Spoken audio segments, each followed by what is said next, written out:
আজকের আলোচনা নবম দশম শ্রেণীর উচ্চতর গণিত অধ্যায় 8-এর ত্রিকোণমিতিক ধনাত্মক ঋণাত্মক কোণের ব্যবহার শিখব।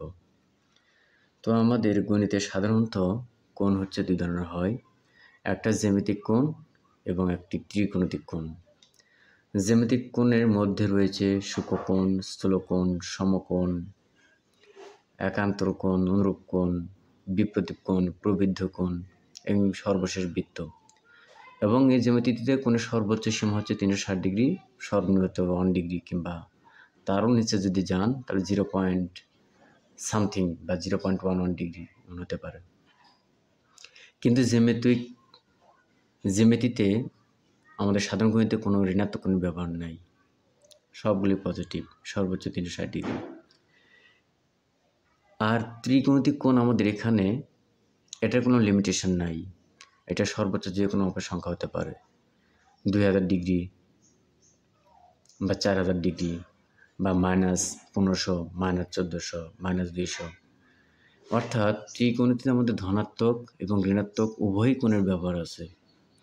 আজকে আমরা এই ত্রিকোণমিতিক ধনাত্মক ঋণাত্মক কোণের ব্যবহারটা দেখব। তো এখানে আপনার ডিসপ্লেতে দেখতে পাচ্ছেন যে একটা এক্স অক্ষ, ওয়াই অক্ষ একটা এঁকে রেখেছি আমি। তো আপনারা সবাই জানেন এক্স অক্ষের ডান দিকে 0 পয়েন্ট থেকে ধনাত্মক সাইড বা পজিটিভ সাইড, এটা হচ্ছে ঋণাত্মক সাইড। এদিকে ধনাত্মক সাইড, পজিটিভ সাইড, এটা হচ্ছে ঋণাত্মক সাইড। আর আমাদেরকে যে এখান থেকে এই পর্যন্ত এটাকে বলা হয় ইনিশিয়াল অ্যাক্সিস, মানে আদি অক্ষ। এখান থেকে আমরা সব কিছু বিবেচনা করব। এটাকে বলা হয় প্রথম চতুর্ভাগ, এটাকে বলা হয় দ্বিতীয় চতুর্ভাগ, এটাকে বলা হয় তৃতীয় চতুর্ভাগ, এটাকে বলা হয় চতুর্থ চতুর্ভাগ। এটা বাংলার প্রথম চতুর্ভাগ, দ্বিতীয় চতুর্ভাগ, তৃতীয় চতুর্ভাগ, চতুর্থ চতুর্ভাগ, এবং এখানে প্রত্যেকটা ভাগের কোণ সমান। এটা একটা সমকোণ, মান 90 ডিগ্রি, এটা সমকোণ 90 ডিগ্রি, এটা সমকোণ 90 ডিগ্রি, এটা সমকোণ 90 ডিগ্রি। এখানে 4টা সমকোণ আছে আমাদের।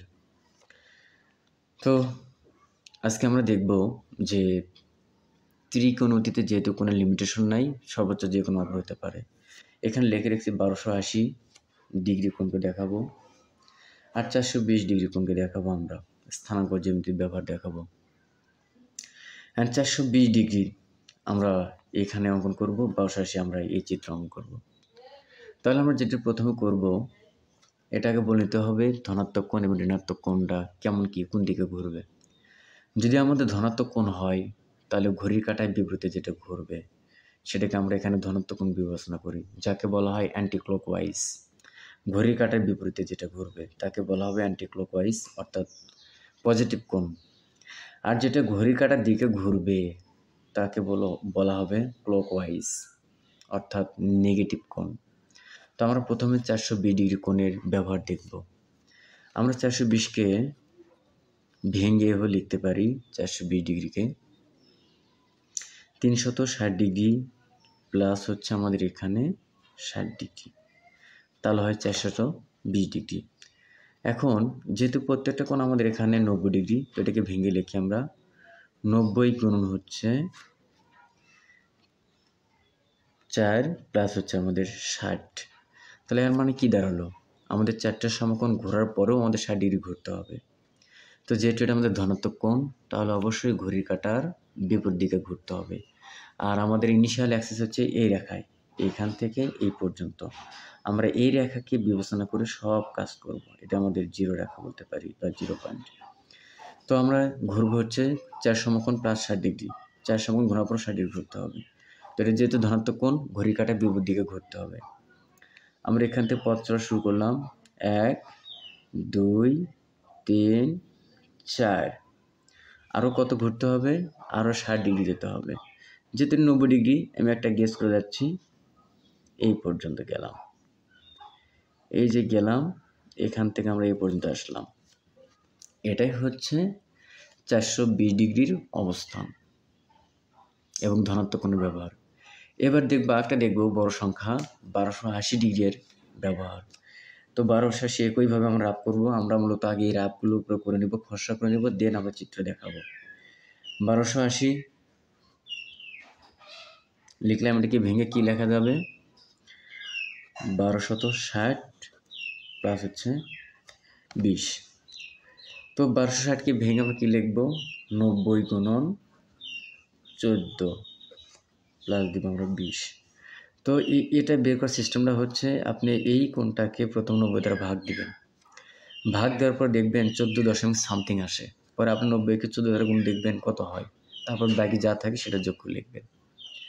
তো এখন আমাদেরকে যদি এই কোণটার অবস্থান দেখাতে চাই, আমাদের কত সমকোণ ঘুরতে হবে? 14 সমকোণ ঘুরতে হবে। এটা যেহেতু ধনাত্মক কোণ, তাহলে ঘড়ির কাঁটার বিপরীত দিক ঘুরতে হবে। কত সমকোণ ঘুরবো? 14 সমকোণ। দেন কয় ডিগ্রি যাব? 20 ডিগ্রি। ওকে, তাহলে আমরা 4 সমকোণ ঘুরলাম, এইভাবে 8 সমকোণ, এইভাবে ঘুরে ঘুরে আবার 12 সমকোণ, আবার আমাদের ঘুরতে হবে 14 সমকোণ যেতে হবে, এই 14 সমকোণ আসলাম, দেন যেতে হবে 20 ডিগ্রি। যেহেতু এখান থেকে পর্যন্ত 90 ডিগ্রি, তো আমি গেস করলাম এটাকে 4 ভাগ করে টানা, গেস করে আমার এতটুকু মনে হচ্ছে, আমি এটুকু আসলাম। এখন এই পর্যন্ত এখান থেকে আমরা এটাকে অ্যাড করে দেব। এটাই হচ্ছে 1280 ডিগ্রি অবস্থান। এইগুলো দেখলাম আমরা ধনাত্মক কোণ, এবার দেখবো আমরা ঋণাত্মক কোণ। তো আমরা প্রথমেই একটা ঋণাত্মক কোণ বা একটা রেখা অক্ষ অবস্থানাঙ্ক অঙ্কন নিলাম, এই পাশে একটা নেই, দুটো দেখাবো আমরা এখানে। তো এটা হচ্ছে পজিটিভ ছিল, এটা হচ্ছে পজিটিভ ছিল, এটাকে আমরা নেগেটিভ বানাবো। এখন ধরেন -420 ডিগ্রি। একইভাবে যা বলছে 90 দিয়ে ভাগ দিয়ে দেখবেন 4 দশমিক সামথিং আসে। তো এটাকে কীভাবে লেখা যাবে? -360 মাইনাস হচ্ছে আমাদের এখানে 60 ডিগ্রি। তো -90 গুণ হচ্ছে 4 মাইনাস হচ্ছে 60 ডিগ্রি। তো এটা এখন আমরা অবস্থান দেখব। যেহেতু আমরা বলছি এটা হচ্ছে আমাদের পজিটিভ কোণ, তাহলে নেগেটিভ কোণ, তাহলে ঘড়ির কাঁটা যেদিক ঘুরে সেদিক ঘুরবে ক্লকওয়াইজ। তাহলে আমরা আগে বলছি এটা হচ্ছে আমাদের ইনিশিয়াল অ্যাক্সিস, আমরা এটাকে কেন্দ্র সব কিছু করবো। তাহলে কয় সময় ঘুরতে হবে? 4 সমকোণ, সেখান থেকে কত যেতে হবে? 60 ডিগ্রি। তো আমরা এখান থেকে পথ চলা শুরু করলাম, 1 2 3 4, আর কত ডিগ্রি? 60 ডিগ্রি। এখানে আমি ধরে নিচ্ছি, তাহলে এখান থেকে এটা আমি অ্যাড করে দিলাম। এটাই হচ্ছে আমার 420 ডিগ্রি অবস্থান। এবার দেখবো আমরা 1280, আবার নেগেটিভ আকারে দেখি।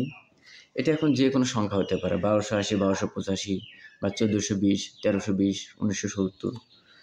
নেগেটিভভাবে দেখি, -1260 -20। তো এটাকে আমরা যদি ভেঙে লিখি, 90 গুণন হচ্ছে 14 -20। তবে 14 সমকোণ ঘুরতে হবে কোন দিকে? ঘড়ির কাঁটা যেদিক ঘুরে, অর্থাৎ নেগেটিভ কোণ। আমরা 14 সমকোণ ঘুরবো, এই 4টা হলো, এই 8টা হলো, 12টা হলো, আর 2টা ঘুরতে হবে, 14টা হলো, আর যেতে হবে 20 ডিগ্রি এই পর্যন্ত। তো এটাকে আমরা এখন অ্যাটাচ করে দিই কেন্দ্র থেকে। এটাই হচ্ছে আমাদের 1280 ডিগ্রি অবস্থান। এটা নেগেটিভ কোণ, এটাও নেগেটিভ, উপরে দুটি ছিল পজিটিভ। তো আজ এ পর্যন্তই।